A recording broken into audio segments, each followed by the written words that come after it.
وَلَقَدْ يَسَّرْنَا الْقُرْآنَ لِلذِّكْرِ فَهَلْ مِن مُّدَّكِرٍ الحمد لله رب العالمين والصلاة والسلام على أشرف الأنبياء والمرسلين أما بعد فأعوذ بالله من الشيطان الرجيم من همزه ونفخه ونفثه بسم الله الرحمن الرحيم رب اشرح لي صدري ويسر لي أمري واحلل عقدة من لساني يفقه قولي اللهم انفعنا بما علمتنا وعلمنا ما ينفعنا وزدنا علما فبشر عبادي الذين يستمعون القول فيتبعون أحسنه أولئك الذين هداهم الله وأولئك هم أولو الألباب أعوذ بالله من الشيطان الرجيم يوم تمور السماء مورا وتسير الجبال سيرا فويل يومئذ للمكذبين الذين هم في خوض يلعبون يوم يدعون إلى نار جهنم دعا هذه النار التي كنتم بها تكذبون أفسحر هذا أم أنتم لا تبصرون اصلوها فاصبروا أو لا تصبروا سواء عليكم إنما تجزون ما كنتم تعملون إن المتقين في جنات ونعيم أعوذ بالله من الشيطان الرجيم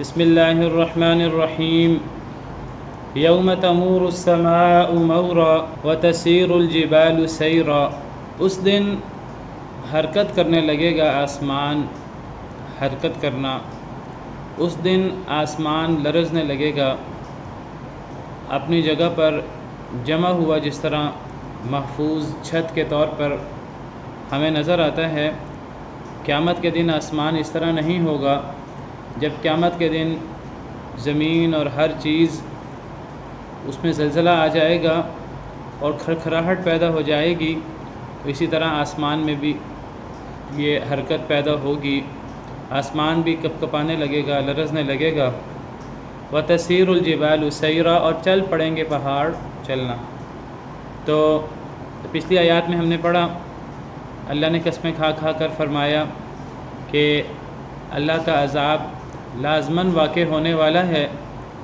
قیامت کے دن جو اللہ کا عذاب ہے جہنم کی صورت میں تو یہ عذاب جو ہے یہ لازماً واقع ہوگا اور جب یہ پیش ہوگا عذاب تو جو جہنم کے مستحق ہیں تو وہ اس سے بچ نہیں سکیں گے ان کے کوئی مددگار نہیں ہوں گے جو ان کو بچا سکیں اللہ کے اس سخت عذاب سے اور یہ کس دن ہوگا یہ اس دن ہوگا جس دن تمام دنیا کا نظام درم برم ہو جائے گا اور جس دن آسمان بھی لرزنے لگے گا اور اس دن پہاڑ بھی چلنا شروع ہو جائیں گے تو میں نے اس کی وضاحت کی تھی کل کہ پہاڑوں کے چلنے سے مراد یہ ہے کہ ایک جگہ پہاڑ نظر آئیں گے پھر وہاں نظر نہیں آئیں گے پھر کوئی تھوڑا سا آگے نظر آئیں گے گویا کہ پہاڑ سراب بن جائیں گے سراب یہ ہوتا ہے کہ انسان دور سے دیکھتا تو وہ چیز نظر آتی ہے قریب آتا تو وہ چیز ختم ہو جاتی ہے پھر مزید دور نظر آتی ہے گویا کہ پہاڑ جو ہیں وہ روئی کے گالے اور پہاڑ جو ہیں وہ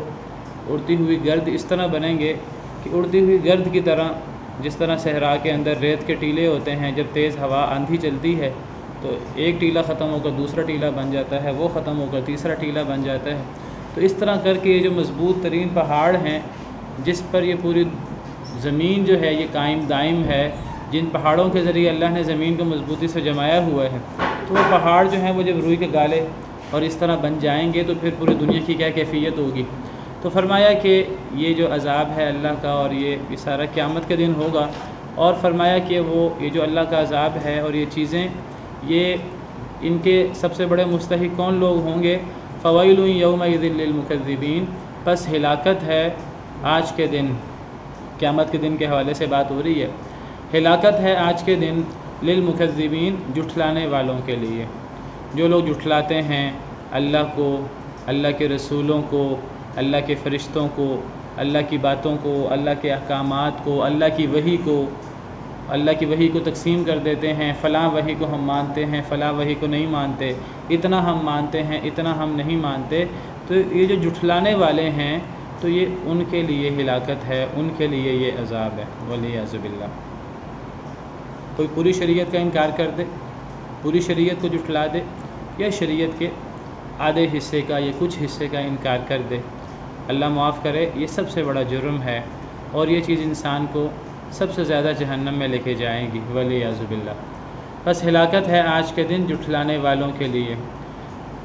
وہ لوگ الذین هم فی خوض یلعبون، وہ لوگ جو اپنے کھیل کود میں، جو لوگ لا یعنی چیزوں میں، یلعبون کھیل کود میں لگے ہوئے ہیں۔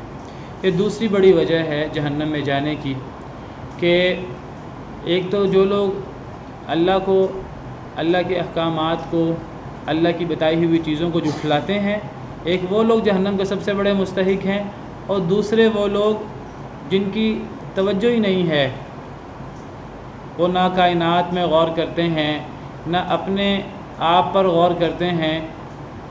اللہ نے کائنات کے اندر جو عظیم الشان نشانیاں پیدا کی ہیں، نہ ان نشانیوں پہ غور کرتے ہیں، نہ اپنے دنیا کے آنے پر غور کرتے ہیں، تو ان کی ساری توجہ دنیا کے لہو و لعب کی طرف، دنیا کی لا یعنی چیزوں کی طرف ہے۔ اور یہ جو اللہ نے یہاں جرم بیان کیا ہے، دوسرا ایک جھٹلانا اور ایک لا یعنی باتوں میں مگن رہنا۔ آج اللہ معاف کرے، کفار تو کفار، بہت سارے مسلمان اس عیب میں مبتلا ہیں، اور یہ جرم چھوٹا جرم نہیں ہے۔ قرآن کریم کا مطالعہ کریں تو لا یعنی چیزوں میں مگن رہنا یہ بہت بڑا جرم ہے، اور اللہ نے اس کا ذکر قرآن کریم میں ایک جگہ نہیں کیا، اللہ نے اس کا ذکر قرآن کریم میں بار بار کیا ہے، کئی جگہوں پر کیا ہے۔ ایک اور مقام پر سورہ مدثر میں اللہ تعالیٰ جہنم کا ذکر فرماتے ہیں، اور اللہ فرماتے ہیں کہ جہنم میں لوگ کیوں داخل ہوں گے، تو سورہ مدثر آیت نمبر 41-42 اللہ تعالیٰ فرماتے ہیں فی جنات یتساءلون، جب لوگ جنتوں میں داخل ہوں گے تو جنت میں جا کر وہ سوال کریں گے جنتی لوگ، عن المجرمین، مجرموں سے سوال کریں گے۔ جنتی لوگ جنتیوں سے بھی باتیں کریں گے، جنتی لوگ جہنمیوں سے بھی باتیں کریں گے۔ تو اللہ فرماتے ہیں کہ جنت میں جب لوگ جائیں گے تو وہ سوال کریں گے مجرمین کے بارے میں، مجرمین سے سوال کریں گے، جہنم والوں سے سوال کریں گے، ما سلککم فی سقر، کہ تمہیں جہنم میں کس نے داخل کیا؟ تو جہنمی لوگ پھر انہیں جواب دیں گے جنتی لوگوں کو، قالوا لم نک من المصلین، جہنمی لوگ کہیں گے کہ ہم جہنم میں اس لیے آئے کہ ایک تو ہم نماز نہیں پڑھتے تھے، اور یہ تو ہمارا ایک بڑا جرم تھا۔ دوسرا بڑا جرم کیا تھا؟ وَلَمْ نَكُ نُطْعِمُ الْمِسْكِينَ، ہم مسکینوں کو کھانا نہیں کھلاتے تھے، مسکینوں سے ہمدردی نہیں کرتے تھے، ڈانٹ دیتے تھے ان کو، تکبر کرتے تھے ہمیں اپنے مال و دولت کا بڑا مان تھا۔ اور تیسری چیز وَكُنَّا نَخُوضُ مَعَ الْخَائِضِينَ، جہنمی لوگوں کے جہنم میں جانے کا تیسرا بڑا سبب جو یہاں بیان ہوا ہے سورہ مدثر میں، ایک نماز نہ پڑھنا، اور دوسرا مسکینوں پر، فقیروں پر، غریبوں پر رحم نہ کھانا، ان کو کھانا نہ کھلانا، اور تیسرا کہ لا یعنی چیزوں میں مگن ہونے والوں کے ساتھ لا یعنی چیزوں میں مگن رہنا۔ جہاں ساری دنیا بھاگی جا رہی ہے ہم بھی وہاں بھاگے جا رہے ہیں، ساری دنیا لہو و لعب کی طرف لگی ہوئی ہے، یہ بھی لہو و لعب کی طرف لگے ہوئے ہیں۔ ان سے کہا جائے کہ آ جاؤ اللہ کی طرف، آ جاؤ اللہ کے دین کی طرف، وہ کہتے ہیں کہ ساری دنیا پاگل ہے، ساری دنیا ادھر لگی ہوئی ہے۔ ہم بے وقوف نہیں ہیں کہ ہم بے وقوفوں کی طرح آخرت پتہ نہیں کب ہے کب نہیں ہے، تو ہم آخرت کے انتظار میں اور ہم آخرت کے جو ہے وہ ثواب کی امید میں ہم یہ کام کریں۔ جب منافقین کو، جب کافروں کو نبی کریم صلی اللہ علیہ وسلم اور صحابہ کرام اسلام کی دعوت دیتے تھے، تو کافر اور منافقین صحابہ کرام کو، مسلمانوں کو بے وقوف کہتے تھے۔ قرآن کریم میں ذکر ہے وَإِذَا قِيلَ لَهُمْ آمِنُوا كَمَا آمَنَ النَّاسُ، جب ان سے کہا جاتا، سورہ بقرہ کی آیت ہے، ایمان لاؤ جس طرح لوگ ایمان لائے ہیں، جس طرح صحابہ ایمان لائے ہیں، جب ان سے کہا جاتا اس طرح ایمان لاؤ، تو آگے سے کیا جواب دیتے؟ قَالُوا أَنُؤْمِنُ كَمَا آمَنَ السُّفَهَاءُ، وہ کہتے کیا ہم اس طرح ایمان لائے جس طرح بے وقوف لوگ ایمان لائے ہیں؟ وہ کہتے یہ ایمان لانے والے تو بے وقوف لوگ ہیں، پتہ نہیں آخرت آنے کی نہیں آنی، آخرت کے انتظار میں، آخرت کے خواب میں دنیا کی نعمتیں چھوڑی بیٹھے ہیں، دنیا کے اندر اپنے آپ کو مشکلات کا شکار کیا ہوا ہے، دنیا کے اندر صبر، نماز اور پتہ نہیں کن کن کاموں پہ لگے ہوئے ہیں، دنیا میں ان کے پاس کوئی مال و دولت نہیں ہے، دنیا میں یہ بڑے جو ہے وہ مشکل حالات میں ہیں، تو دنیا کی نعمتیں ہمارے پاس ہیں، مال و دولت ہمارے پاس ہے، ہر چیز ہمارے پاس ہے، اقتدار ہمارے پاس ہے، آخرت کو ہم مانتے ہی نہیں ہیں، آخرت نہیں ہوگی، اگر آخرت ہو بھی گئی بالفرض تو دنیا میں نعمتیں ہیں، آخرت میں بھی ہمارے پاس ہی نعمتیں ہوں گی، ان کے پاس نہ دنیا میں نعمتیں نہ آخرت میں نعمتیں۔ یہ شیطان کے دھوکے ہیں جو شیطان کافروں کو، منافقوں کو، دنیا کے جو بندے ہیں جن کو عبد الدرہم عبد الدینار کہتے ہیں، آج مادیت پرستی کا دور ہے، تو یہ بہت بڑا جرم ہے کہ انسان لا یعنی باتوں میں مگن رہے، انسان دنیا کا جو اصل مقصد ہے اللہ سے وابستگی، نماز، روزہ، زکوٰۃ، آخرت کی فکر۔ اللہ نے نبیوں کو بھیجا، تمام نبیوں کو، وعلیکم السلام ورحمۃ اللہ وبرکاتہ، تمام نبیوں نے لوگوں کو اس بات کی دعوت دی ہے کہ اے لوگو دنیا کی لالچ چھوڑ دو، دنیا بہت عارضی ہے، دنیا عارضی سفر ہے، دنیا فانی ہے، اور آخرت کی فکر کرو، آخرت دائمی ہے، آخرت باقی چیز ہے، آخرت کی نعمتیں ہمیشہ ہمیشہ ہوں گی۔ تمام نبیوں نے اپنی قوموں کو اس طرف دعوت دی ہے۔ قرآن کریم کہتا ہے کہ سورہ اعلیٰ آیت نمبر 16، بل تؤثرون الحیات الدنیا، تم دنیا کی زندگی کو ترجیح دیتے ہو، والآخرۃ خیر وابقیٰ، آخرت زیادہ بہتر ہے اور باقی رہنے والی ہے۔ ان ھذا لفی الصحف الاولی، یہ بات پچھلے تمام صحیفوں میں موجود ہے، پچھلے تمام صحیفوں میں جو اللہ نے صحیفے اتارے قرآن کریم میں بھی یہ بات جگہ جگہ موجود ہے، اور پچھلے تمام صحیفوں میں یہ بات موجود ہے کہ دنیا اور آخرت میں تم نے آخرت کو ترجیح دینی ہے۔ اللہ کی طرف سے جو وحی اتری، اللہ نے جن نبیوں کو بھیجا، نبیوں کی دعوت ایک تو اللہ کی توحید کی طرف، اللہ کی طرف دوڑو، اور دنیا اور آخرت کا تقابل، کہ دنیا کے پیچھے نہ لگنا، آخرت کو اہمیت دینا۔ ما عندکم ینفد وما عند اللہ باق، جو تمہارے پاس ہے وہ ختم ہو جائے گا، جو اللہ کے پاس ہے وہ باقی رہے گا۔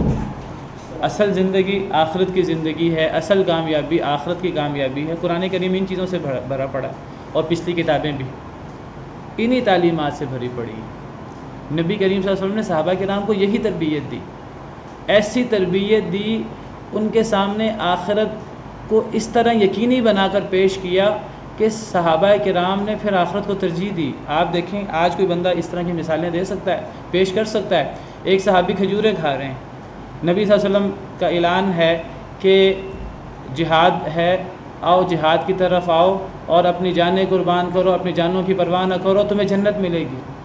تو وہ صحابی کہتے ہیں اچھا جنت ہمارا انتظار کر رہی ہے، تو یہ ہم کھجوریں کھا رہے ہیں، کھجوریں کھانے میں تو بڑا ٹائم لگ جائے گا، ہم تو اس سے پہلے جنت میں پہنچنا چاہتے ہیں۔ وہ صحابی کھجوریں پھینک کر وہ جہاد میں چلے جاتے ہیں، اور جا کر جو ہے وہ حملہ کرتے ہیں، کافروں پر شہید ہو جاتے ہیں۔ تو اس طرح کر کے نبیوں نے اپنی قوم کی تربیت کی کہ ان کے سامنے گویا کہ آخرت کا تصور اس انداز سے پیش کیا کہ آخرت پر ان کا پکا یقین تھا۔ ہمارے ہاں آج اکثر لوگ آخرت کو مانتے ہی نہیں، منہ سے کہتے ہیں ہم آخرت نہیں مانتے، اور بہت سارے لوگ ہیں جو آخرت کو ماننے کا دعویٰ کرتے ہیں لیکن آخرت پر ان کا ایمان شک و شبہ والا ہے۔ منہ سے کہتے ہیں ہم آخرت کو مانتے ہیں لیکن عمل ان کے اس کے خلاف ہیں۔ تو یہ جو ہے کہ انسان لا یعنی باتوں میں مگن رہے، یہ کب ہوتا ہے؟ یہ تب ہوتا ہے کہ جب ایک دیکھیے ہمارا دنیا میں آنے کا مقصد ہے، ہم اللہ کے مخلوق ہیں، اللہ نے ہمیں پیدا کیا ہے، اللہ نے ہم پر ہر قسم کی نعمت کی ہے۔ ہمارا دنیا میں آنے کا مقصد ہے کہ ہم اپنے رب سے تعلق مضبوط کریں، اپنے رب کے لیے نماز پڑھیں، اپنے رب سے دعائیں کریں، اپنے رب سے تعلق مضبوط کریں، اپنے رب سے ڈریں۔ یہ ہمارے دنیا میں آنے کا سب سے بڑا مقصد ہے۔ جب ہم اپنے رب کو بھول جاتے ہیں تو پھر اللہ تعالیٰ اس کی ہمیں سزا کیا دیتے ہیں؟ اللہ تعالیٰ پھر ہمیں بھول جاتے ہیں، اور پھر جو اللہ کی سزا ہوتی ہے کہ جب ہم اللہ کو بھولتے ہیں، جو اس دنیا کی سب سے بڑی حقیقت ہے اور سب سے بڑا مقصد ہے ہمارا انسانوں کا، ہم اپنے رب کو یاد کریں، ففروا الی اللہ، اللہ کی طرف دوڑیں، اور اللہ سے دعائیں کریں، اللہ سے تعلق مضبوط کریں۔ تقویٰ اسی کا نام ہے۔ جب ہم ان سب چیزوں کو بھول جاتے ہیں، جب ہمارا گول اور ہر چیز وہ دنیا رہ جاتی ہے، دنیا اور دنیا کی نعمتیں، جب ہم آخرت کو بھول جاتے ہیں، جب ہم موت کو ناپسند کرنا شروع کر دیتے ہیں، موت کو ناپسند کرنا شروع کر دیتے ہیں۔ ایک مسلمان کبھی موت کو ناپسند نہیں کرتا۔ ایک مسلمان جو حقیقی مسلمان ہوتا ہے، یاد رکھیے، جو حقیقی مسلمان ہوتا ہے کبھی موت کو ناپسند نہیں کرتا۔ اس کو پتہ ہے موت سے تکلیف ہوتی ہے، لیکن اس کو ایک بات کا پتہ ہے کہ موت کے بعد میرے رب سے ملاقات ہوگی، اور یہ اس کے لیے اتنا جو ہے وہ بہترین دن ہے، اور یہ اس کے لیے اتنی بڑی عید کا دن ہے کہ وہ اس کے لیے موت کی تکلیف بھی برداشت کرنے پر تیار ہوتا ہے، جب صحیح ایمان ہوتا ہے۔ صحابہ کرام کے اندر اتنا ایمان تھا نبی صلی اللہ علیہ وسلم کی تربیت کے نتیجے میں کہ وہ زندگی سے زیادہ موت کو پسند کرتے تھے۔ رستم جو ایران کا مشہور سپہ سالار ہے، بہادر، مسلمان نہیں ہوا۔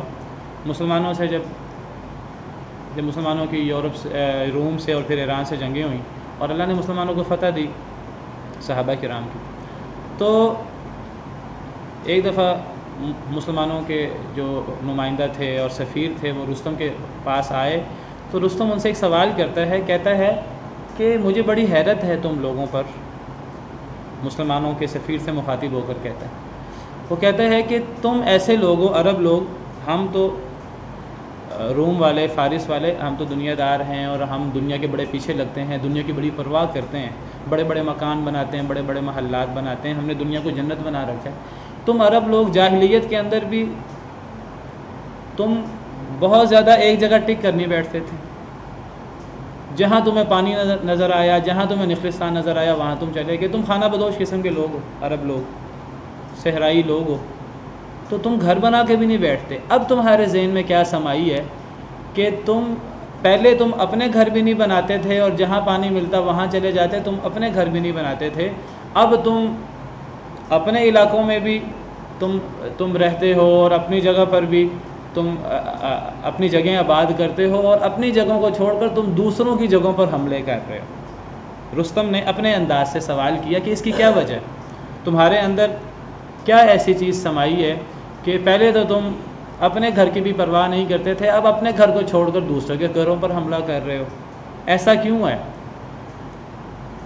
وہ کہنے لگے اصل میں پہلے تو ہم کسی کی پرواہ نہیں کرتے تھے، اللہ کی پرواہ نہیں کرتے تھے، اب ہم خود بھی اللہ کی پرواہ کرتے ہیں، ہم نے اپنے گھروں میں بھی اللہ کے نظام کو نافذ کیا ہے، اور ہم اللہ کی زمین، جو پوری دنیا اللہ کی زمین ہے، ہمارے پاس طاقت ہے، ہم اللہ کی زمین پہ اللہ کے نظام کو نافذ کرنا چاہتے ہیں۔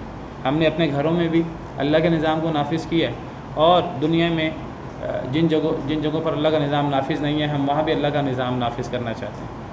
اچھا، وہ کہنے لگا تو پھر تمہاری کامیابی کی وجہ کیا؟ چلو تمہارا مقصد تو سمجھ آ گیا کہ تم نے اپنی جگہ پر بھی اپنے مطابق اللہ کا نظام نافذ کر لیا، تم ہماری زمینوں پہ بھی اللہ کا نظام نافذ کرنا چاہتے ہو، تمہاری کامیابی کی وجہ کیا ہے؟ رستم سوال کرتا ہے مسلمانوں کے سفیر سے۔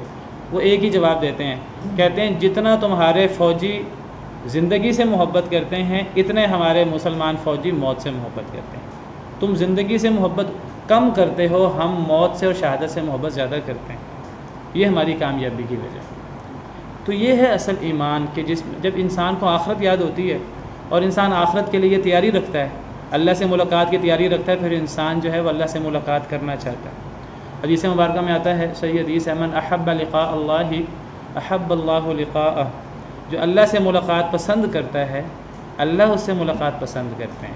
اگر ایک بندہ کہتا ہے کہ ایک وقت آئے گا میں اللہ سے ملوں گا، اور اللہ سے ہم نہیں مل سکتے مرنے سے پہلے، ایک انسان جب پسند کرتا ہے کہ میں ایک دن آئے گا میں اللہ سے ملوں گا، جب انسان اس سے محبت کرتا ہے اور انسان اس دن کو پسند کرتا ہے، تو پھر اللہ بھی اس انسان سے ملاقات کو پسند کرتے ہیں۔ صحیح حدیث ہے۔ اور حدیث مبارکہ میں آتا ہے جو اللہ سے ملاقات کو ناپسند کرتا ہے اللہ بھی اس سے ملاقات کو ناپسند کرتے ہیں۔ مرنے کے بعد اللہ سے ملاقات ہوتی ہے۔ اب مرنے کے بعد کب ملاقات ہونی ہے؟ وہ جنت میں ہونی ہے، جنت سے پہلے ہونی ہے۔ جنت میں تو ملاقات ہے ہی ہے، اس سے پہلے اللہ سے ملاقات کی کیا صورتیں ہیں؟ یہ ایسی چیزیں ہیں جو بہت زیادہ ہمارے سامنے واضح نہیں ہیں۔ جنت میں تو اللہ سے ملاقات ہے ہی ہے۔ اب مرنے کے بعد قبر ہے، قبر کی زندگی۔ ایک مومن کے لیے تو قبر کی زندگی بھی کوئی مسئلہ نہیں ہے۔ مومن کے لیے تو قبر وہ جنت کے باغوں میں سے ایک باغ ہے۔ اور مومن صحیح حدیث مبارکہ کے مطابق جب قبر میں جائے گا، قبر اس کے لیے تا حد نگاہ وسیع ہو جائے گی، اور مومن فرشتوں کو سوالوں کا جواب دے کر ایسے سو جائے گا جیسے شادی کی رات دلہن سوتی ہے۔ صحیح حدیث مبارکہ کے مطابق فرشتے جب اسے سوال کریں گے من ربک ما دینک من نبیک، وہ جب صحیح جواب دے گا، فرشتے کہیں گے نم کا نومت العروس، ایسے سو جا جیسے دلہن سوتی ہے۔ وہ سو جائے گا، قیامت کے دن اس کی آنکھ کھلے گی۔ اس کے لیے تو قبر کی زندگی گزارنا کوئی مشکل نہیں ہے۔ پھر قیامت کا دن احادیث مبارکہ میں آتا ہے مومن کے لیے اتنا بڑا دن ہے قیامت کا، اور اتنا مشکل دن ہے کافر کے لیے، مومن کے لیے وہ دن کتنا آسان ہوگا۔ صحیح احادیث مبارکہ میں آتا ہے کہ مومن کے لیے جیسے کہ دن کا کچھ حصہ انسان گزارتا ہے، کچھ تھوڑا سا وقت گزارتا ہے، قیامت کے دن مومن کے لیے اتنا آسان ہوگا۔ اگر اللہ سے ملاقات جنت میں ہے تو مومن کے لیے تو مرنے کے بعد اللہ سے ملاقات کا وقت بڑا قریب ہے، اور اگر اس سے پہلے کوئی اللہ سے ملاقات ہے تو بہرحال وہ مرنے کے بعد ہی انسان کو نصیب ہوگی۔ تو جو بندہ اللہ سے ملاقات کو پسند کرتا ہے اور اس کے لیے موت کی بھی پرواہ نہیں کرتا، تو اللہ تعالیٰ بھی اس سے ملاقات کو پسند کرتے ہیں، اور جو اللہ سے ملاقات کو ناپسند کرتا ہے اللہ بھی اس سے ملاقات کو ناپسند کرتے ہیں۔ جب نبی صلی اللہ علیہ وسلم نے یہ حدیث مبارکہ بیان کی تو بعض صحابہ کرام نے سوال کیا کہ اے اللہ کے رسول، ہم اکثر لوگ اللہ سے ملاقات کو پسند کرتے ہیں، لیکن ہم میں سے بعض لوگوں کے ذہنوں میں موت کی تکلیف آ جاتی ہے۔ تو موت کی تکلیف بعض دفعہ ذہن میں آ جاتی ہے، تو اللہ سے ملاقات تو بڑی چاہت ہے، لیکن درمیان میں موت کی تکلیف کا ذہن میں آ جاتا ہے کہ وہ کیسے برداشت ہوگی۔ آپ نے فرمایا کہ اللہ سے ملاقات کو پسند کرنے کا مطلب کیا ہے؟ آپ نے پھر اس کا صحیح مفہوم بیان کیا۔ آپ نے کہا کہ ہاں، کسی انسان کے دل میں موت کی تکلیف اور یہ چیزیں آ سکتی ہیں۔ فرمایا جب مومن کو موت آنے لگتی ہے، اللہ اس کے سامنے جنت اور جنت کی نعمتیں کر دیتے ہیں، تو پھر جو مومن شخص ہے وہ کہتا ہے اچھا میرے لیے آخرت میں جنت اور جنت کی نعمتیں ہیں، تو وہ یہ چیزیں دیکھ کر وہ کہتا ہے بس اب جلدی میں جنت میں جاؤں اور جلدی میں دنیا سے چھٹکارا حاصل کروں۔ پھر وہ موت کی تکلیف ہی بھول جاتا ہے، وہ کہتا ہے کہ مجھے جنت ملے۔ پھر اس کے دل میں شوق پیدا ہوتا ہے مرنے کا اور اللہ سے ملاقات کا اور جنت کا۔ اور جو کافر ہے اس کی موت کے وقت اس کے سامنے جہنم اور جہنم کی تکلیفیں کر دی جاتی ہیں۔ پہلے ہی اس کے دل میں دنیا کی محبت ہوتی ہے، موت کی نفرت ہوتی ہے، مزید اس کے دل میں موت کی نفرت ہو جاتی ہے۔ وہ کہتا ہے کہ کاش مجھے موت نہ آئے، کاش مجھے موت نہ آئے، اور وہ اس وقت پھر آخرت کو اور اللہ سے ملاقات کو ناپسند کرتا ہے، اور ایسے شخص سے اللہ تعالیٰ بھی ملاقات پسند نہیں کرتے۔ بہرحال میں جس چیز کی طرف اشارہ کرنا چاہ رہا ہوں، قرآن کریم جس پر بہت زور دیتا ہے وہ کہ جو لوگ دنیا کی لا یعنی باتوں میں مگن رہتے ہیں، اللہ کو بھولے رہتے ہیں، تو ایسے لوگ جہنم کے مستحق ہیں، ولیعاذ باللہ۔ قرآن کریم کا ایک عام موضوع ہے کہ کافر لوگ لہو و لعب میں اور خوش گپیوں میں اور ان چیزوں میں مگن رہتے ہیں، انہیں اللہ یاد نہیں ہوتا، اور جنہیں اللہ یاد نہ ہو تو میں ذکر کر رہا تھا کہ اللہ پھر انہیں سزا یہ دیتے ہیں کہ اللہ انہیں بھول جاتے ہیں، اور اللہ صرف انہیں بھولتے نہیں ہیں، پھر اللہ انہیں ان کا فائدہ بھی بھلا دیتے ہیں۔ اللہ تعالیٰ فرماتے ہیں منافقین کا ذکر کرتے ہوئے کہ اللہ فرماتے ہیں منافق اللہ کو بھول جاتے ہیں، تو پھر اللہ انہیں کیا سزا دیتے ہیں؟ اللہ فرماتے ہیں کہ المنافقون والمنافقات بعضهم من بعض، یہ سورہ توبہ ہے، آیت نمبر 67 ہے۔ منافق مرد اور عورتیں یہ بعض سے ہیں۔ یأمرون بالمنکر، یہ برائی کا حکم دیتے ہیں، وینہون عن المعروف، نیکی سے لوگوں کو روکتے ہیں، ویقبضون ایدیہم، اپنے ہاتھوں کو بند رکھتے ہیں خرچ کرنے سے، انفاق کرنے سے۔ نسوا اللہ فنسیہم، یہ اللہ کو بھول جاتے ہیں تو پھر اللہ انہیں بھول جاتے ہیں۔ یہ سزا ہے اللہ کو بھولنے کی، دنیا میں دنیا کی لا یعنی باتوں میں مگن ہونے کی، کہ اللہ انسان کو بھول جاتے ہیں، اور جب اللہ انسان کو بھول جائیں پھر انسان کے لیے کوئی خیر باقی رہ جاتی ہے؟ کوئی خیر باقی نہیں رہتی۔ ان المنافقین هم الفاسقون۔ ایک تو اللہ کو بھولنے کی سزا یہ ہے کہ جو اللہ کو بھولے اللہ اس کو بھول جاتا ہے، جو اللہ کو یاد کرے اللہ اسے یاد کرتا ہے۔ قرآن کہتا ہے فاذکرونی اذکرکم، تم مجھے یاد کرو میں تمہیں یاد کروں گا، اور اس کے بالمقابل جو اللہ کو بھول جائے اللہ اسے بھول جاتا ہے۔ اچھا، اللہ کو بھولنے کی ایک سزا تو یہ اللہ اسے بھول جاتے ہیں، دوسری سزا کیا ہے؟ سورہ حشر آیت نمبر 19، اللہ فرماتے ہیں وَلَا تَكُونُوا كَالَّذِينَ نَسُوا اللَّهَ، اے لوگوں ان لوگوں کی طرح نہ ہو جاؤ جو اللہ کو بھول گئے۔ پھر اللہ نے انہیں کیا سزا دی؟ فَأَنسَاهُمْ أَنفُسَهُمْ، سورہ توبہ میں تو فرمایا اللہ انہیں بھول گئے، یہاں فرمایا کہ وہ اللہ کو بھول گئے، اللہ نے انہیں کیا سزا دی؟ اللہ نے انہیں ان کی جانیں بھلا دی۔ جو اللہ کو بھول جاتا ہے اس کی ایک سزا تو یہ ہے کہ اللہ اسے بھول جاتے ہیں، اور دوسری سزا کیا ہے؟ صرف اللہ ہی اسے نہیں بھولتے، اللہ اسے اس کی جان بھلا دیتے ہیں۔ کیا مطلب اللہ اسے اس کی جان بھلا دیتے ہیں؟ یعنی اللہ اسے اس کا ذاتی فائدہ بھلا دیتے ہیں۔ انسان کا سب سے بڑا فائدہ کیا ہے؟ انسان کی اصل زندگی دنیا تو نہیں ہے، اور یہ حقیقت ہے، جیسے میں نے کل ذکر کیا، کوئی مانے یا نہ مانے، کبوتر کی طرح آنکھیں بند کرنے سے کچھ نہیں ہوتا۔ میں آخرت کو نہیں مانتا، آپ کے نہ ماننے سے کیا ہوتا ہے؟ آخرت تو آنی ہی آنی ہے۔ آپ نہیں مانتے، مر جائیں گے تو آپ کو حقیقت آپ کے سامنے آ جائے گی۔ تو جو اللہ کو بھول جاتا ہے، نہ صرف اللہ اسے بھولتے ہیں بلکہ اللہ اسے اس کی جان بھلا دیتے ہیں۔ کیا مطلب؟ اللہ اسے اس کی جان کا فائدہ، اس کا اپنا حقیقی فائدہ بھلا دیتے ہیں۔ اور انسان کا سب سے بڑا فائدہ کیا ہے؟ آخرت کی کامیابی۔ جو اللہ کو بھول جاتا ہے اللہ اسے اس کا فائدہ بھلا دیتے ہیں، اور وہ کیا ہے؟ آخرت، اور آخرت کی کامیابی۔ وہ آخرت کو بھول جاتا ہے، آخرت کی کامیابی اس کے نزدیک فضول باتیں ہوتی ہیں، اس کے نزدیک سب کچھ دنیا رہ جاتی ہے، تو وہ دنیا کی لا یعنی باتوں میں لہو و لعب میں مگن ہو جاتا ہے۔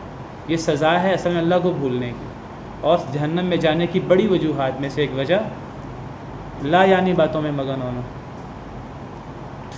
الذین هم فی خوض یلعبون، دنیا کے اکثر لوگ لا یعنی باتوں میں مگن رہتے ہیں۔ اللہ نے ایمان والوں کو کیا حکم دیا؟ اللہ فرماتے ہیں اے ایمان والو، یہ دنیا کے اکثر لوگ لا یعنی باتوں میں مگن رہتے ہیں۔ اگر کبھی تم دنیا میں رہتے ہو، تمہاری دنیا میں کافر بھی رہتے ہیں، تمہاری دنیا میں منافق بھی رہتے ہیں، تمہاری دنیا میں دنیا کے پیر، دنیا سے محبت کرنے والے بھی رہتے ہیں، اگر تم کبھی ان کی مجلس میں چلے جاؤ جب وہ اللہ کو بھول کر اپنے لہو و لعب میں مگن ہے، تو تمہیں کیا کرنا چاہیے؟ اللہ فرماتے ہیں تمہیں ایسے لوگوں کی مجلس میں نہیں بیٹھنا، تمہیں ایسے لوگوں کی مجلس سے اٹھ جانا ہے۔ اگر تمہیں بھول جائے کبھی، جیسے یاد آ جائے تو فوراً وہاں سے اٹھاؤ، ان لوگوں کے ساتھ بیٹھے نہ رہو۔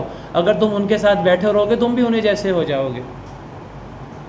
اللہ تعالیٰ نے نبی کریم صلی اللہ علیہ وسلم کو حکم دیا وَإِذَا رَأَيْتَ الَّذِينَ يَخُوضُونَ فِي آيَاتِنَا، سورہ انعام آیت نمبر 68، کہ اے نبی صلی اللہ علیہ وسلم جب آپ ان لوگوں کو دیکھیں جو ہماری آیتوں میں فضول گپیں مارتے ہیں، ہماری آیتوں کا مذاق اڑاتے ہیں، جو ہماری آیتوں میں عیب جوئی کرتے ہیں، یخوضون وہی لا یعنی باتیں کرنا، الٹے سیدھے اعتراضات کرنا، جو لوگ لا یعنی باتیں کرتے ہیں ان کے سامنے قرآن کی آیتیں پیش کی جائیں، آخرت کی بات کی جائے، وہ مذاق اڑانا شروع کر دیتے ہیں۔ اللہ فرماتے ہیں اے نبی جب آپ ان لوگوں کو دیکھیں جو ہماری آیتوں میں عیب جوئی کرتے ہیں، فَأَعْرِضْ عَنْهُمْ، آپ ایسے لوگوں سے منہ موڑ لیں، حَتَّى يَخُوضُوا فِي حَدِيثٍ غَيْرِهِ، حتیٰ کہ وہ کسی اور بات میں مگن ہو جائیں۔ ہم کسی ایسی مجلس میں جائیں جہاں موسیقی، لہو و لعب میں لوگ مبتلا ہیں، لوگ اللہ کے نافرمانی میں مبتلا ہیں، یہ سب چیزیں خوض میں آتی ہیں، لا یعنی باتوں میں مگن رہنا۔ جب آپ ایسے لوگوں کو دیکھیں جو ہماری آیتوں میں عیب جوئی کر رہے ہیں، آپ ان سے منہ موڑ لیں حتیٰ کہ وہ کسی اور بات میں مگن ہو جائیں۔ وَإِمَّا يُنْسِيَنَّكَ الشَّيْطَانُ، اور اگر آپ کو شیطان بھلا دے، آپ کو یاد نہ آئے، آپ اپنے خیالوں میں مگن ہیں، آپ کو نہیں پتہ میرے ارد گرد کیا ہو رہا ہے۔ بعض دفعہ انسان اپنے خیالوں میں مگن ہوتا ہے، اچانک اس کے ارد گرد اللہ کی نافرمانی سر عام شروع ہو جاتی ہے، انسان کو پتہ بھی نہیں لگتا۔ فرمایا اگر ایسی کیفیت ہو جائے کہ شیطان بھلا دے، فَلَا تَقْعُدْ بَعْدَ الذِّكْرَىٰ، بس آپ نہ بیٹھیے ان کے ساتھ یاد آنے کے بعد۔ جیسے ہی آپ کو یاد آئے، جیسے ہی آپ ہوش میں آئیں، جیسے ہی آپ کو اندازہ ہو کہ یہ تو اللہ کی نافرمانی ہو رہی ہے، یہ تو اللہ کا مذاق، اللہ کے دین کا مذاق اڑایا جا رہا ہے، جیسے ہی آپ کو یاد آئے پھر بیٹھے نہ رہیں ظالم قوم کے ساتھ۔ ایک اور آیت میں فرمایا وَقَدْ نَزَّلَ عَلَيْكُمْ فِي الْكِتَابِ أَنْ إِذَا سَمِعْتُمْ آيَاتِ اللَّهِ يُكْفَرُ بِهَا، سورہ نساء آیت نمبر 140۔ اللہ نے تمہارے اوپر کتاب میں یہ بات نازل کی ہے، قرآن میں، کتاب میں، ان اذا سمعتم آیات اللہ یکفر بها، جب تم سنو کہ اللہ کی آیتوں کا کفر کیا جا رہا ہے۔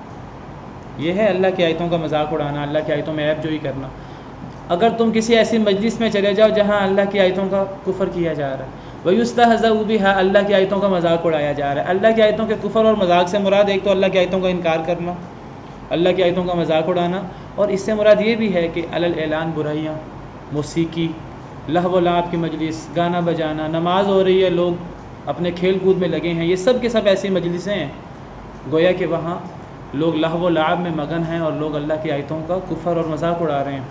فرمایا کہ جب آپ سنیں لوگوں کو کہ کہ اللہ کی آیتوں کے ساتھ کفر ہو رہا ہے، مذاق اڑایا جا رہا ہے، فلا تقعدوا معهم، تم نہ بیٹھو ان کے ساتھ، حتی یخوضوا فی حدیث غیری، حتیٰ کہ وہ کسی اور بات میں مگن ہو جائیں، انکم اذا مثلہم، بے شک تم اس وقت انہی جیسے ہوگے. یعنی اگر تم ان میں بیٹھے رہے، یاد آنے کے بعد بھی، توجہ ہونے کے بعد بھی تم وہیں بیٹھے رہے، تم نہ اٹھے، تم اسی لہو و لعب کی مجلس میں بیٹھے رہے، تم انہی جیسے ہو جاؤ گے، تمہارا شمار انہی میں سے ہو جائے گا. قرآن کی آیتیں بہت ساری ہیں اس بارے میں. تو یہ لا یعنی باتوں میں مگن رہنا بہت بڑا جرم ہے. انسان کا کام یہ ہے انسان توجہ کرے، انسان، اللہ نے انسان کو عقل دی ہے، انسان اپنی عقل کو استعمال کرے اور اپنے رب کی طرف انسان توجہ کرے اور انسان اللہ کی طرف توبہ کرے. وَتُوبُوا إِلَى اللَّهِ جَمِيعًا أَيُّهَا الْمُؤْمِنُونَ لَعَلَّكُمْ تُفْلِحُونَ، اے مومنوں سب مل کر اللہ کے حضور توبہ کرو تاکہ تم کامیاب ہو جاؤ. تو فرمایا کہ ہلاکت ہے آج کے دن جھٹلانے والوں کے لیے، وہ لوگ جو لا یعنی باتوں میں مگن رہتے ہیں، کھیل کود میں مگن، لا یعنی باتوں میں کھیلتے رہتے ہیں. اور یاد رکھیے اللہ کا عذاب دنیا میں جب آتا ہے، اکثر اللہ کا عذاب اس وقت آتا ہے جب لوگ لا یعنی باتوں میں اور کھیل کود میں مگن ہوتے ہیں. قرآن کریم میں کئی مقامات پر اللہ نے اس بات کو وضاحت کی ہے. اللہ فرماتے ہیں کہ أَوَأَمِنَ أَهْلُ الْقُرَىٰ أَن يَأْتِيَهُمْ بَأْسُنَا ضُحًى وَهُمْ يَلْعَبُونَ. پہلے فرمایا أَفَأَمِنَ أَهْلُ الْقُرَىٰ أَن يَأْتِيَهُمْ بَأْسُنَا بَيَاتًا وَهُمْ نَائِمُونَ. کیا لوگ بے خوف ہو گئے ہیں کہ وہ رات سو رہے ہوں ان پر اللہ کا عذاب آ جائے؟ لوگ سونے میں مگن ہیں اور ان کو اللہ کا عذاب آ جائے. پھر فرمایا أَوَأَمِنَ أَهْلُ الْقُرَىٰ، کیا بستیوں والے بے خوف ہو گئے ہیں، أَن يَأْتِيَهُمْ بَأْسُنَا ضُحًى وَهُمْ يَلْعَبُونَ، کہ چاشت کے وقت، صبح کے وقت، 9-10 بجے، 7-8 بجے، 9-10 بجے لوگوں پر اللہ کا عذاب آ جائے، وَهُمْ يَلْعَبُونَ، اور وہ کھیل رہے ہیں. تو یہ لا یعنی باتوں میں مگن رہنا، اس سے کیا مراد ہے؟ اس سے مراد اصل میں اللہ کو بھول جانا ہے. جب انسان اللہ کو بھول کر تفریح کرتا ہے اور انسان اپنی کھیل کود میں مگن ہوتا ہے، یہ سب کی سب چیزیں گویا کہ اللہ کو بھولنے کی بات ہے. بلکہ میں تو کہوں جب انسان اللہ کو بھول جاتا ہے، اللہ کو بھول کر اگر ایک انسان اپنے عبادت کے طور طریقے بھی اپنائے، اللہ کو بھول کر نہ اللہ کے احکامات کے مطابق عبادت کرے، نہ اپنے رسول کی تعلیمات کے مطابق عبادت کرے، اس کی عبادت بھی لہو و لعب بن جاتی ہے. آپ نے دیکھا ہوگا ایسے لوگوں کو مسجد کے اندر لوگ رقص کر رہے ہوتے ہیں. آپ نے ایک گروپ کا نام سنا ہوگا، سیفی گروپ. آپ نے دیکھا ہوگا وہ مسجد کے اندر وہ ناچتے رہتے ہیں اور مسجد کے اندر جو ہیں وہ عجیب و غریب چھلانگے لگا رہے ہوتے ہیں اور اپنی طرف سے عبادت کر رہے ہوتے ہیں. وہ یوٹیوب پہ کتنی ویڈیوز پڑی ہیں.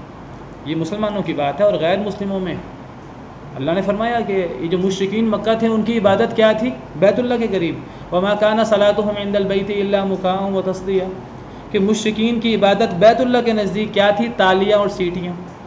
یہ عبادت تھی ان کی بیت اللہ کے نزدیک. یعنی جب ایک انسان اللہ کو بھول جاتا ہے، انسان کی عبادت بھی لہو و لعب بن جاتی ہے. تفریح تو لہو و لعب ہے ہی، کاروبار تو اللہ سے جو دور لوگ ہیں ان کا کاروبار تفریح تو لہو و لعب ہے ہی، ان کی عبادت بھی لہو و لعب بن جاتی ہے. اور جو لوگ اللہ کو یاد رکھتے ہیں، اللہ سے لو لگا کر رکھتے ہیں، ان کی عبادت تو اللہ کا ذکر ہے ہی، ان کی رات کی نیند بھی عبادت بن جاتی ہے، ان کی تفریح بھی عبادت ہوتی ہے. جو لوگ اللہ کو یاد رکھتے ہیں وہ رات سوتے کیوں ہیں؟ انہوں نے اٹھ کر اللہ کو یاد کرنا ہے. وہ کھانا کیوں کھاتے ہیں؟ انہوں نے طاقت حاصل کرنی ہوتی ہے اور طاقت حاصل کر کے انہوں نے اللہ کو یاد کرنا ہوتا ہے. ان کا کھانا پینا بھی اللہ کی عبادت بن جاتا ہے، ان کا سونا بھی اللہ کی عبادت بن جاتا ہے. اگر وہ کبھی عبادت وغیرہ سے تھک کر کبھی کوئی تفریح بھی کریں، وہ تفریح اللہ کو ناراض کر کے کرتے ہی نہیں، وہ جائز تفریح کرتے ہیں، ان کی تفریح بھی عبادت ہوتی ہے. شوہر بیوی کے منہ میں لقمہ دیتا ہے، حدیث میں آتا ہے یہ صدقہ ہوتا ہے جب وہ اللہ کو یاد رکھے. اور جو اللہ کو یاد نہ رکھیں ان کا ہر عمل لہو و لعب ہوتا ہے. تو فرمایا کہ جہنم کن لوگوں کے لیے ہے؟ یہ ایک تو اللہ کے احکامات کو جھٹلانے والوں کے لیے ہے، اور نمبر 2 الذین هم فی خوض یلعبون، وہ لوگ جو لا یعنی باتوں میں لہو و لعب میں مگن رہتے ہیں. فرمایا یوم، آپ کا کچھ سوال تھا؟ نہیں، اس میں جو ابھی ہم نے قرآن کی آیتیں بھی پڑھی اور جو اس کے بارے میں علماء کرام کہتے ہیں وہ یہی کہتے ہیں کہ انسان ایسی شادی میں جائے جس شادی میں انسان کو پتہ ہو کہ وہاں موسیقی اور اختلاط مرد و زن اور یہ چیزیں نہیں ہوں گی. ایسی شادی میں انسان شریک ہو. کسی ایسی شادی میں، کسی ایسی تفریح میں انسان جائے، انسان کو پہلے ہی پتہ ہے کہ وہاں ناچ گانا موسیقی ہوگی وہاں جی تو اس میں علماء ہی کہتے ہیں انسان ایسی شادی میں نہ جائے.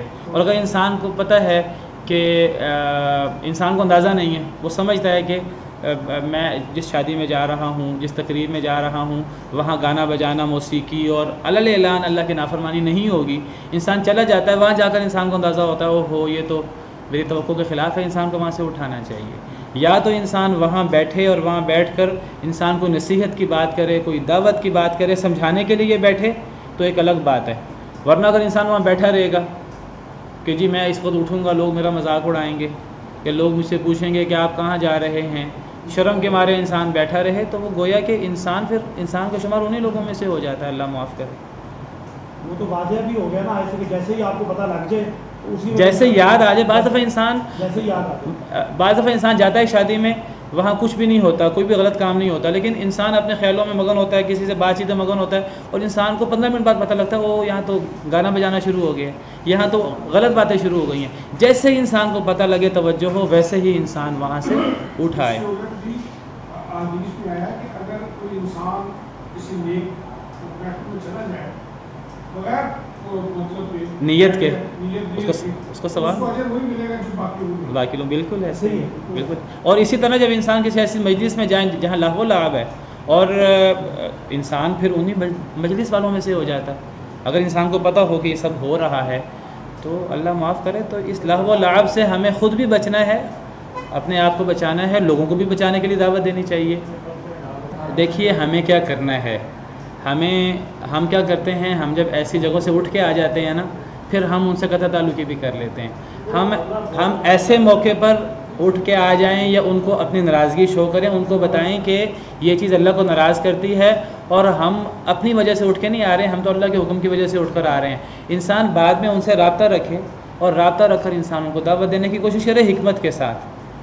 ہم بعض بار سمجھتے ہیں حکمت یہ ہے کہ ہم یہاں مجلس میں بیٹھے رہیں، ہم 2 گھنٹے 3 گھنٹے کی مجلس ہے اس میں شریک رہیں، ہم کوئی ہفتے بعد 2 ہفتے بعد بات بھی کر دیں گے. میں سمجھتا ہوں یہ حکمت نہیں ہے. یہ تو اس مجلس میں آپ اس مجلس میں شریک ہو گئے ہیں.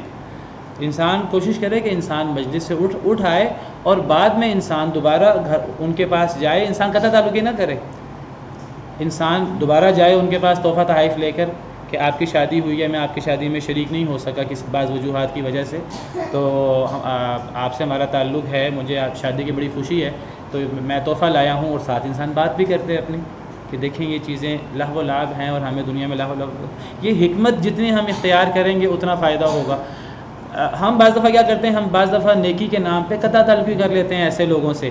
قطع تعلقی فائدہ مند ہوتی ہے، لیکن ہر ایک شخص کی فائدہ مند نہیں ہوتی. قطع تعلقی اس شخص کی فائدہ مند ہوتی ہے کہ جس شخص کی خاندان کے اندر ایک وزن ہوتا ہے، ایک اہمیت ہوتی ہے. لوگ چاہتے ہیں کہ وہ شخص ہمارے بعض دفعہ خاندان کا بڑا ہوتا ہے، نیک شخص ہوتا ہے، بعض دفعہ خاندان کے باقی لوگ نیک نہیں ہوتے، لیکن ان کی ایک خواہش ہوتی ہے کہ یہ جو بڑا ہے، بزرگ ہے ہمارا، یہ ہماری شادی میں ضرور آئے.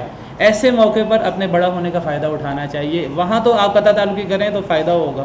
بعض دفعہ ایک انسان ہوتا ہے اس کا خاندان کے اندر اہمیت ہی نہیں ہوتی، وہ قطع تعلقی کرے، اگلے لوگ کہیں گے کہ ٹھیک، وہ پہلے اگلے لوگ قطع تعلقی کرنا چاہتے ہیں. ایک انسان نیکی کے نام پہ قطع تعلقی کر رہا ہے، لوگ تو اس سے پہلے ہی نہیں ملنا چاہتے. تو اس قطع تعلقی سے کوئی دعوت اور اصلاح نہیں ہوگی. ایسی قطع تعلقی کرنے کی بجائے انسان کو اس موقع پر اٹھ جانا چاہیے، اور انسان کو اپنے خاندان سے میل جول رکھنا چاہیے کہ مجھے سمجھانے کا موقع ملتا رہے، لیکن ایسے موقع پر حکمت کے ساتھ دعوت دینی چاہیے، تحفے تحائف اور ان چیزوں کے ساتھ، اور حکمت کو ملحوظ رکھنا ہوگا.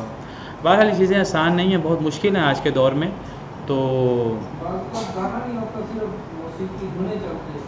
موسیقی وہی چیز ہے، بالکل وہی چیز ہے. وَمِنَ النَّاسِ مَن يَشْتَرِي لَهْوَ الْحَدِيثِ لِيُضِلَّ عَن سَبِيلِ اللَّهِ بِغَيْرِ. ایک بات یاد رکھیے، جب گانا بجانا اور موسیقی آتی ہے نا، یہ جتنا زیادہ آئے گی اتنا قرآن اور دینی تعلیمات دور ہوں گی. بعض دفعہ انسان سمجھتا کہ نہیں، ان کے آنے سے کچھ نہیں ہوتا، تھوڑی سی تفریح ہو جاتی. صرف تفریح نہیں ہوتی، جہاں موسیقی اور گانا بجانا اور یہ چیزیں آ جاتی ہیں، وہاں قرآن اور دینی احکامات وہاں سے اٹھ جاتے ہیں، وہاں سے دور ہو جاتے ہیں. ان کا آپس میں ٹکراؤ ہے. اللہ نے یہ جو سورہ لقمان کی آیتیں ہیں، تو وہاں اللہ نے تقابل کیا ہے لہو الحدیث کا اور قرآن کی آیات کا. جو لوگ لہو الحدیث میں مگن ہوتے ہیں وہ قرآن کی آیتوں کا مذاق اڑانے والے ہوتے ہیں. تو دیکھیے کہ کتنے بڑا فتنہ ہے کہ دین کے نام پر، نیکی کے نام پہ نعتوں کے ساتھ موسیقی آ رہی ہے۔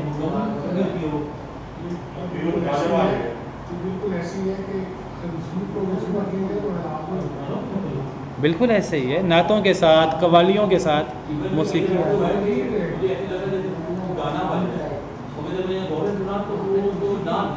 آپ دیکھیے کہ بالکل ایسے ہی نبی کریم صلی اللہ علیہ وسلم کا کیا طریقہ کار ہے۔ آپ ایک دفعہ گزر رہے تھے کہیں سے تو موسیقی کی آپ کو آواز آئی، آپ نے کانوں میں انگلیاں دے دیں، آپ نے موسیقی سننا گوارا نہیں کی۔ حضرت ابن عمر آپ کے ساتھ تھے، آپ نے ان سے پوچھا کہ اب آواز بند ہو گئی ہے موسیقی کی، دور نکل آئے، فرمایا بند ہو گئی ہے، تو آپ نے پھر کانوں سے انگلیاں نکال لی۔ اور آپ نے فرمایا کہ قربے کے ایک وقت آئے گا لوگ شراب گانے کو، زنا کو اور ان چیزوں کو حلال کر لیں گے۔ آج ہم لوگوں نے ان چیزوں کو حلال کیا ہوا ہے، اور جتنا یہ گانا بجانا، موسیقی اور یہ چیزیں آتی ہیں، اتنا میں نے ذکر کیا کہ اللہ کی آیتیں اور دین کے احکامات اتنے دور ہوتے ہیں، ان کا اب اس میں ٹکراؤ ہے۔ جو بندہ دنیا کے اندر گانے بجانوں میں، موسیقی میں مگن رہتا ہے، اس کی عام طور پہ موت کے وقت اس کے منہ سے گانے جاری ہوتے ہیں، اور وہ اس کو کلمہ پڑھایا جائے وہ کلمہ نہیں پڑھتا موت کے وقت۔ اور جو دنیا کے اندر اللہ کا ذکر کرتا ہے تو موت کے وقت اللہ کی طرف سے اس کی زبان پہ اللہ کا ذکر جاری ہو جاتا ہے، کلمہ جاری ہو جاتا ہے، قرآنی آیات جاری ہو جاتی ہیں۔ تو بہرحال یہ چیز چونکہ معاشرے میں بہت عام ہے، میں نے چاہا کہ میں اس پہ تھوڑا سا توجہ دلاؤں۔ تو یہ جہنم میں جانے کے بڑے اسباب میں سے ایک سبب اللہ کی آیتوں کو جھٹلانے کے علاوہ لا یعنی باتوں میں، لہو و لعب میں مگن رہنا اور اللہ سے دور ہو جانا، یہ سب سے بڑی انسان کی آپ سمجھے کم بختی ہے کہ انسان اپنے رب سے دور ہو جائے، جو انسان کا سب کچھ ہے۔ اللہ کے بغیر ہمارا کچھ بھی نہیں ہے، نہ دنیا ہے نہ آخرت اللہ کے بغیر۔ اور ایسے بدبخت لوگ بھی ہیں جو کسی رب کے قائل ہی نہیں ہیں، پتہ نہیں کیسے زندگی گزار لیتے ہیں، دنیا کیسے گزار لیتے ہیں۔ اصل زندگی آخرت ہے، آخرت تو تباہ ہی تباہ ہے۔ دنیا میں اب رب کو ہی نہیں مانتے، جس رب نے ہمیں پیدا کیا، جس رب نے ہمیں ہر نعمت دی، انسان بنایا، ہمیں کوئی کتا بلا نہیں بنا دیا، ہمیں کوئی لال بیگ نہیں بنا دیا، ہمیں انسان بنایا، اس اللہ نے ہمیں ہر نعمت دی، تو اس اللہ کو ہی ہم بھول جائیں تو کتنی بڑی جو ہے یہ انسان کی کم بختی ہے۔ تو فرمایا کہ یوم یدعون الی نار جہنم دعا، اس دن ان کو دھکے دیے جائیں گے جہنم کی آگ کی طرف، دعا دھکے دیا جانا۔ قیامت کے دن یہ جو آگ کا انکار کرنے والے ہیں، جہنم کا انکار کرنے والے ہیں، آخرت کا انکار کرنے والے ہیں، قیامت کے دن انہیں دھکے دے دے کر جہنم میں پھینک دیا جائے گا۔ والعیاذ باللہ۔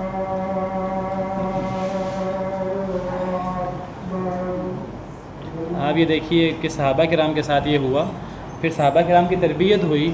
ایک دفعہ صحابہ کرام کی شروع کی بات ہے، نماز جمعہ پڑھ رہے تھے، نبی کریم صلی اللہ علیہ وسلم جمعہ پڑھا رہے تھے، تو قافلہ ایک آ گیا۔ اس زمانے میں باہر سے قافلہ آتا تھا، دوسرے شہر سے، دور دراز کے شہروں سے سستا سامان لے کر۔ اب لوگ جب قافلہ آتا تو لوگ اب بھاگ کر آتے اور لوگ جلدی جلدی سامان خریدنے کی کوشش کرتے۔ اللہ نے قرآن میں ذکر کیا ہے سورہ جمعہ آیت نمبر 11 میں، وَإِذَا رَأَوْا تِجَارَةً أَوْ لَهْوًا انفضوا إِلَيْهَا وَتَرَكُوكَ قَائِمًا، جب وہ تجارت دیکھتے ہیں یا کوئی لہو و لعب دیکھتے ہیں وہ اس کی طرف بھاگ جاتے ہیں اور آپ کو کھڑا چھوڑ جاتے ہیں۔ نبی کریم صلی اللہ علیہ وسلم خطبہ دے رہے تھے، جب اعلان ہوا اچانک کہ جی قافلہ آیا ہے، تو وہ جو سارے لوگ بیٹھے ہوئے تھے سامنے، تو وہ تجارت کے لیے اور وہ قافلہ دیکھنے کے لیے چلے گئے۔ نبی کریم صلی اللہ علیہ وسلم کھڑے کے کھڑے رہ گئے، چند لوگ رہ گئے، باقی سارے ہی چلے گئے۔ تو اللہ نے بھی قرآن کی آیت اتار دی، تو فرمایا قُلْ مَا عِنْدَ اللَّهِ خَيْرٌ مِّنَ اللَّهْوِ وَمِنَ التِّجَارَةِ، کہہ دیجئے جو اللہ کے پاس ہے وہ زیادہ بہتر ہے لہو سے بھی اور تجارت سے بھی۔ یہ جو ہم لہو و لعب کو کے پیچھے پڑھ کر نماز چھوڑ دیتے ہیں، ہم لہو و لعب کے پیچھے پڑھ کر اپنی قرآن کلاس، اپنی نیک ایکٹیویٹی چھوڑ دیتے ہیں، اللہ قرآن کریم میں جگہ جگہ دنیا آخرت کا تقابل کرتے ہیں۔ اللہ کہتے ہیں یہ جو لہو و لعب ہے اور یہ تجارت ہے تمہاری تجارت سے تم سمجھتے ہو کہ ہمیں منافع حاصل ہوگا، ہمیں فائدہ حاصل ہوگا، کتنا چھوٹا سا حقیر سا فائدہ ہے، اور جو اللہ کے پاس ہے وہ باقی رہنے والا ہے اور ہمیشہ۔ یہ جو انسان نماز پڑھتا ہے، انسان قرآن پڑھتا ہے، قرآن کی ایک آیت پڑھنے کا ثواب کتنا ہے؟ دنیا کی سب سے قیمتی سواری سے زیادہ قیمتی ایک آیت پڑھنا اور ایک آیت سمجھنا۔ نبی صلی اللہ علیہ وسلم نے فرمایا کہ تم میں سے کون شخص چاہتا ہے کہ وہ فلاں جگہ جائے، فلاں وادی میں جائے اور جا کر قرآن کی دو آیتیں سیکھے اور اس کو 2 سرخ اونٹنیاں بڑی کوہان والی وہ اس کو ملیں، اور وہ 2 سرخ کوہان والی اونٹنیاں یہ سب سے قیمتی ان کا مال تھا، وہ 2 سرخ کوہان والی اونٹنیاں لے اور نہ کسی پر زیادتی کرے اور نہ کوئی غلط طریقے سے وہ اونٹنیاں لے، وہ جائز طریقے سے اونٹنیاں لے، نہ کسی پر ظلم ہو نہ کسی پر زیادتی ہو۔ کون چاہتا ہے؟ صحابہ کرام نے کہا ہم میں سے ہر بندہ چاہتا ہے کہ اسے 2 سرخ اونٹنیاں جو ہیں وہ مل جائیں۔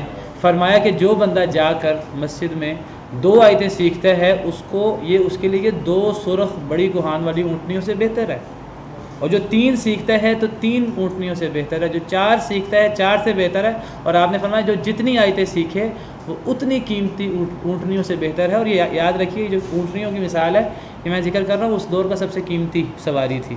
آپ آج کے دور کی سواری دیکھیں جس کو آپ سب سے قیمتی سواری سمجھتے ہیں، قرآن کی ایک آیت پڑھیں، ایک آیت سمجھیں، وہ آج کے دور کی سب سے قیمتی سواری سے زیادہ قیمتی ہے وہ، لیکن اس کا ثواب ملنا آخرت میں۔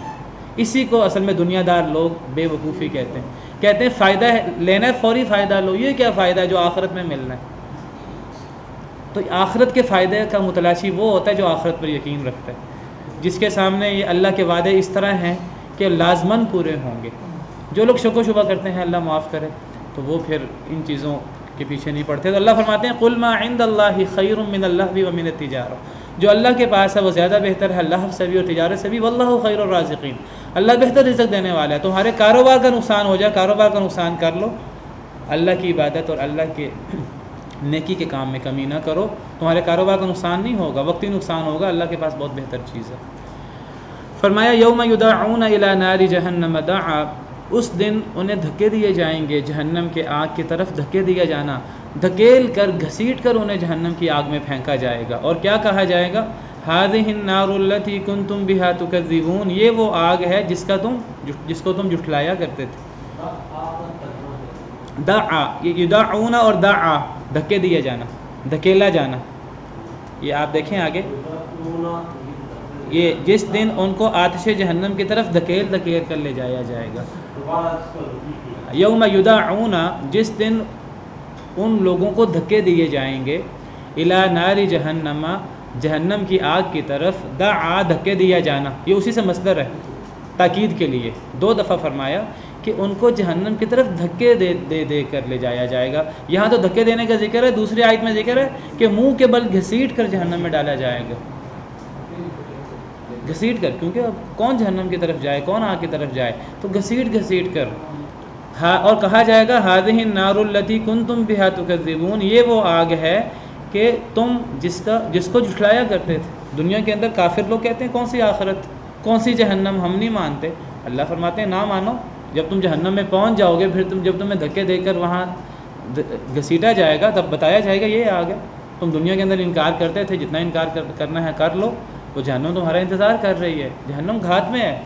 ان جہنم کانت مرصادا، جہنم گھات میں بیٹھی ہے، دشمن ہمارے گھات میں بیٹھا ہوتا ہے۔ جو اللہ کے دشمن ہے جہنم ان کی دشمن ہے، اللہ کی مخلوق ہے نا جہنم، اللہ کے دشمنوں کی دشمن ہے، اور وہ دشمن کی طرح گھات میں بیٹھی ہے۔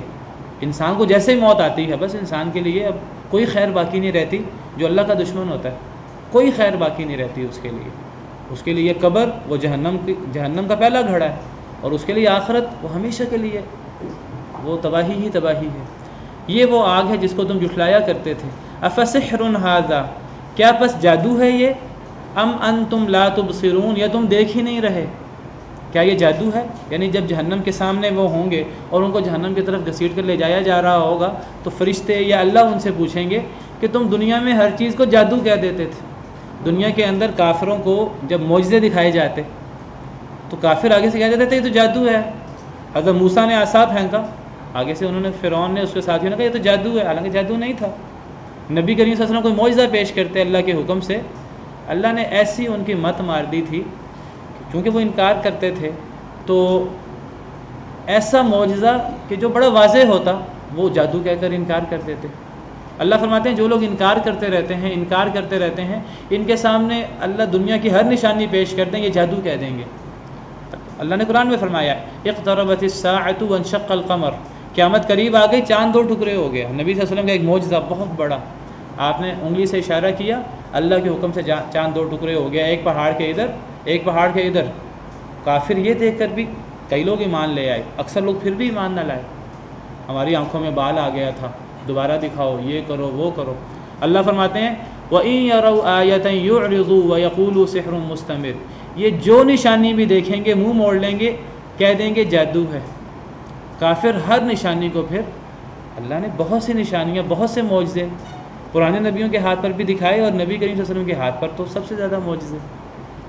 پانی میں ہاتھ ڈالا تو پانی بہت زیادہ ہو گیا، کھانا اس میں لعاب دہن ڈالا مبارک تو کھانا تھوڑا سا تھا، اتنے سارے لوگوں کے لیے کافی ہو گیا۔ جس تنے پہ آپ سہارا لے کر جمعہ پڑھایا کرتے تھے، جب ممبر بنا تو وہ تنا رونا شروع ہو گیا، بچے کی طرح اس کی آواز آنا شروع ہو گئی۔ بہت سارے معجزے ہیں، سب سے بڑا معجزہ قرآن، ایسا پچھلے سارے معجزے نبیوں کے ان کی زندگی کے ساتھ تھے، تو قرآن کا معجزہ قیامت تک کے لیے ہے۔ آج بھی یہ معجزہ باقی ہے، آج بھی چیلنج باقی ہے۔ کوئی اس جیسی 10 آیتیں 10 صورتیں ایک صورت بنا کے دکھائے، تو جو نشانی پیش کی جاتی، قیامت کی بات کی جاتی، کوئی حقیقت پیش کی جاتی، آگے سے کافر جادو کہہ کر انکار کر دیتے۔ اللہ نے فرمایا تم دنیا میں ہر چیز کو جادو کہتے تھے، اب اسے بھی جادو کہہ دو، جادو کو یا نہ کو تم نے اب اس کے اندر داخل ہونا ہی ہونا ہے۔ تو اللہ فرمائیں گے طنز کرتے ہوئے افسحر ھذا، کیا یہ جادو ہے؟ ام انتم لا تبصرون، کہ تمہیں نظر ہی نہیں آ رہی جہنم۔ اصلوھا فاصبروا او لا تصبروا، داخل ہو جاؤ اس میں، صبر کرو یا صبر نہ کرو، سواء علیکم، تم پر برابر ہے۔ اب تم چیخو چلاؤ، چھٹکارا نہیں ملے گا، تم صبر کرو۔ آتا ہے بعض آیات میں کہ جب کافروں کو جہنم میں ڈالا جائے گا تو کافر، اب آگ کا عذاب تو بہت بڑا عذاب ہے، دنیا کی آگ اتنا بڑا عذاب ہے، آخرت کے عذاب تو اللہ معاف کرے دنیا کے عذاب سے 70 گنا زیادہ۔ تو انسان جب اس کو تکلیف ہوتی ہے، شدید تکلیف، تو انسان چیختا چلاتا ہے، چیخیں گے چلائیں گے اور ہزاروں سال تک چیختے رہیں گے، پھر دیکھیں گے چیخنے کا کوئی فائدہ نہیں ہے، اللہ ہماری سنتے ہی نہیں، تو کہیں گے، دل میں خیال آئے گا کہ دنیا کے اندر جو مسلمان تھے ان پر بھی دنیا میں مصیبتیں آتی تھیں، دنیا کے اندر آزمائشیں آتی ہیں مسلمانوں پر، مسلمان صبر کیا کرتے تھے، مسلمان صبر کر لیتے تھے، چیختے چلاتے نہیں تھے، اللہ کے لیے، اپنے رب کے لیے صبر کر لیتے تھے۔ تو کہیں گے چلو ہم صبر کر کے دیکھتے ہیں، ہم چیخنے سے اپنے آپ کو باز رکھتے ہیں، جلتے رہیں گے لیکن صبر کریں گے لمبا عرصہ، چیخیں گے چلائیں گے نہیں، لیکن نہ صبر کرنے کا فائدہ ہوگا نہ چیخنے چلانے کا فائدہ ہوگا۔ اللہ فرماتے ہیں داخل ہو جاؤ اس میں، اب تم صبر کرو، نہ چیخو چلاؤ، یا چیخو چلاؤ صبر نہ کرو، تم پر برابر ہے۔ دونوں صورتوں میں عذاب تو ٹلنا ہی نہیں ہے، عذاب تو ہلکا ہونا ہی نہیں ہے۔ اور اللہ قرآن میں طنز کرتے ہوئے فرماتے ہیں کہ دنیا کے اندر کتنے دیدہ دلیر ہیں یہ کافر، ان کا ٹھکانہ جہنم ہے، اور اللہ فرماتے ہیں کہ فما اصبرہم علی النار، آگ پر ہی کتنا صبر کریں گے۔ دنیا کے اندر تو بڑے دیدہ دلیر ہیں اللہ کے خلاف، جب یہ آگ میں جائیں گے تو کیا کریں گے، ان کو ہوش ہی نہیں ہے۔ تو فرمایا کہ داخل ہو جاؤ اس میں، صبر کرو یا صبر نہ کرو، تم پر برابر ہے۔ انما تجزون ما کنتم تعملون، سوائے اس کے کہ نہیں تمہیں بدلہ دیا جائے گا جو تم عمل کرتے تھے۔ اللہ فرمائیں گے جہنم میں کافر ہوں گے، اللہ فرمائیں گے چیخو یا نہ چیخو تمہیں جہنم کا سزا ملتی رہے گی، اور اللہ فرمائیں گے یہ ظلم نہیں ہے، کہ تمہارے اعمال کی سزا ہے، تمہیں دنیا کے اندر تمام حقیقتیں واضح کر دی گئی تھی، ہر چیز کھول کھول کر بیان کر دی گئی تھی، اب تم نہ مانو تو تمہارا قصور ہے، یہ تمہارے اعمال کی سزا ہے، یہ کوئی اللہ کا تم پہ ظلم نہیں ہے۔ پھر فرمایا ان المتقین فی جنات و نعیم، ایک طرف یہ کافروں کی سزا ہے، فرمایا کہ یہ سزا سب کو نہیں ملے گی، ایسے لوگ بھی ہیں خوش بخت، اللہ ہمیں ان لوگوں میں شامل کرے جو اللہ سے ڈرنے والے ہیں، جو دنیا کے اندر اللہ سے ڈرتے رہے، دنیا کے اندر اللہ سے ڈر کر بہت سارے کام چھوڑ دیے انہوں نے، لہو و لعب کے ایسے کام جس سے دنیا کے اندر بڑا فائدہ ہوتا تھا، دنیاوی فائدہ، اللہ سے ڈر کر انہوں نے چھوڑ دیا۔ فرمایا ان المتقین فی جنات و نعیم، ایسے اللہ سے ڈرنے والے متقی لوگ وہ باغات میں ہوں گے اور نعمتوں میں ہوں گے۔ قرآن کریم کا اللہ تعالیٰ کا ایک طریقہ کار ہے، اللہ تعالیٰ کسی بھی قرآن کریم میں کسی جگہ پر بھی صرف کافروں کا ذکر نہیں کرتے، اور نہ صرف مسلمانوں کا ذکر کرتے ہیں، صرف جہنم کا ذکر نہیں کرتے، نہ صرف جنت کا ذکر کرتے ہیں، جہنم کے ساتھ جنت کا ذکر ضرور آتا ہے، جنت کے ساتھ جہنم کا ذکر ضرور آتا ہے، تاکہ دونوں پہلو سامنے آ جائیں، اللہ کا ڈر بھی ہمارے ذہنوں میں پیدا ہو جائے اور اللہ کی رحمت کی امید بھی ہمارے ذہنوں میں آ جائے۔ تو ہماری اللہ سے دعا ہے کہ اللہ تعالیٰ ہمیں جہنم والوں میں سے کرنے کی بجائے اللہ تعالیٰ ہمیں متقی لوگوں میں سے کر دے، جن کے لیے جنات ہیں اور نعمتیں ہیں۔ باقی انشاءاللہ کل سبحان ربك رب العزة عما يصفون وسلام على المرسلين والحمد لله رب العالمين.